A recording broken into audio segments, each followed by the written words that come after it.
సింహరాశి. ఈ రాశి వారిని చూసుకున్నట్లయితే ఈ రాశి వారికి ఆరోగ్య విషయంలో కొంచెం జాగ్రత్త అవసరం.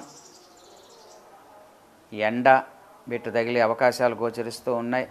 ఉష్ణ శరీరము ఈ రాశి వారిది ఎక్కువగా, ముఖ్యంగా వీరికి అగ్నితత్వానికి సంబంధించినటువంటి శరీరము ఈ రాశి వాళ్ళకి ఉంటుంది.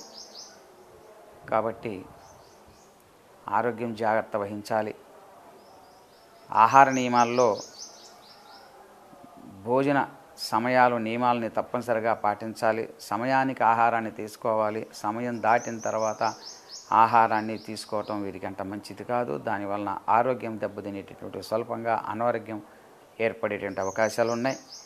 కంటికి సంబంధించినటువంటి ఇబ్బందులు, కొంత కంటికి నీరు కారటం, శుక్లాలు, ఇటువంటి వాటికి సంబంధించిన దురదలు, వాటికి సంబంధించినటువంటి సమస్యలు ఉండేటటువంటి అవకాశాలు ఈ రాశి వాళ్ళకి వచ్చే అవకాశాలు ఉన్నాయి. కాబట్టి కంటి విషయంలో జాగ్రత్తగా ఉండాలి.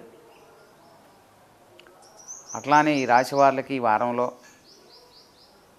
సంకల్ప బలం, అనుకున్నటువంటి ఏదైతే సంకల్పం చేస్తారో ఆ సంకల్పానికి సంబంధించినటువంటి పనులు నెరవేరటానికి అవకాశాలు తక్కువగా ఉన్నాయి. కొంచెం ఆలస్యంగా అయ్యే సూచనలు ఉన్నాయి. అధైర్యపడవద్దు.